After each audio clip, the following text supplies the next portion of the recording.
जिसने अपने गुरु की कृपा से आत्मविद्या इतनी सी भी पाली होगी, जिसने अपने गुरु की सेवा कर करके गुरु से ज्ञान आहरण कर लिया होगा, जिसने कहीं ना कहीं इतना सा भी सेल्फ रियलाइजेशन थोड़ा सा भी कर लिया होगा, वो मशीन है। वहां छुपता नहीं कुछ, तो कई को छुपाना, सीधा ही आ जाओ।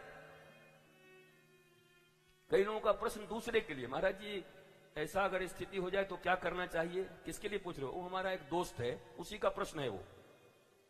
लेकिन प्रश्न ऐसा है कि दोस्त पे लेके पूछ रहा है वो, खुद इतना भी अपने गुरु को बताने को राजी नहीं कि मैं ही फंस चुका हूं, मुझे बचा लो। तो मैंने कहा अपने दोस्त को भेज देना, मैं उसको बचा दूंगा। हमको बता देते वो नहीं आना चाहता है, तो जो आना ही नहीं चाहता उसको हम क्यों बचाएं? कितना कितना कपट है जीवन में। और भगवान कहते हैं मोहि कपट छल छिद्र न भावा।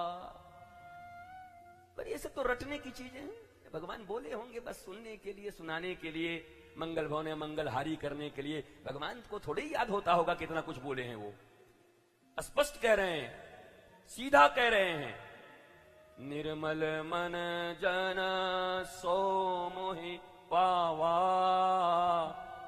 मोहि कपट छल छिद्र न भावा।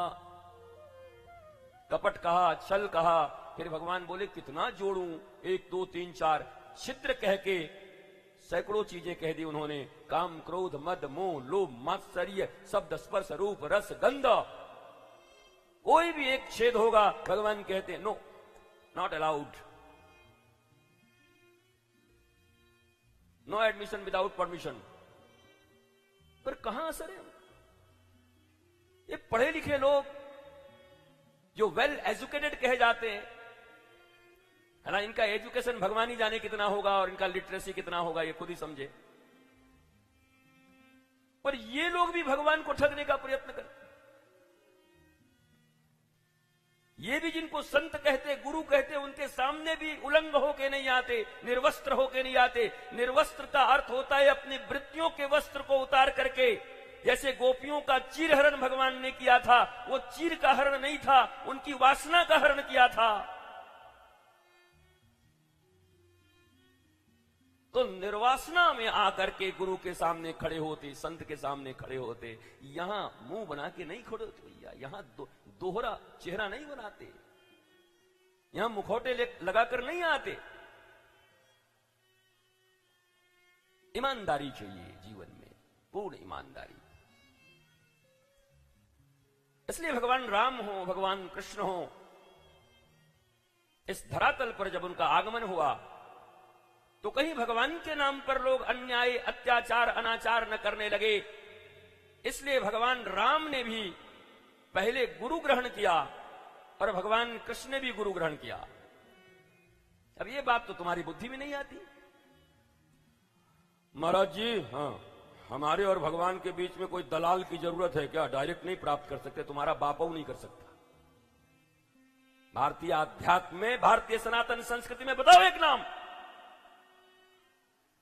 जो तुम्हारे लिविंग आइडियल राम और कृष्ण हैं, वो जब इस धरातल पर आते हैं तो वो भी शिक्षा गुरु और दीक्षा गुरु दोनों का वर्ण करते हैं। कुल गुरु वशिष्ठ हैं तो शास्त्र गुरु विश्वामित्र हैं।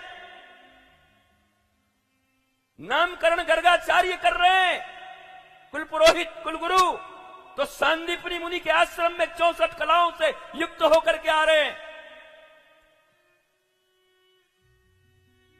लिविंग आइडियल चाहिए जिंदा। भगवान राम और भगवान कृष्ण की कथा का यही संदेश है कि अपने जीते जी, परशुराम ने अपने पिताजी को ही गुरु बना लिया था, तुम भी बना सकते हो। अगर तुम्हारे पिताजी प्रज्ञावान हैं, मां गार्गी हैं, उनको ही गुरु बना लो, पर बनाओ जरूर। जमदाग्नि ऋषि को अपना गुरु बनाया और दुनिया में बहुत से ऐसे लोग हुए। सुखदेव भगवान के गुरुदेव व्यासदेव स्वयं बाप बेटा गुरु और शिष्य हैं, पर गुरु चाहिए।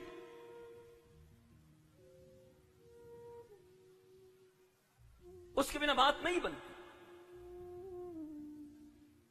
हर पल हर मोड़ पे जीवन के हर क्षेत्र में क्या निर्णय करना, कैसे करना, धर्म सम्मत निर्णय करना जिससे हम कहीं फंसे नहीं, आनंदित रहें, प्रसन्न रहें।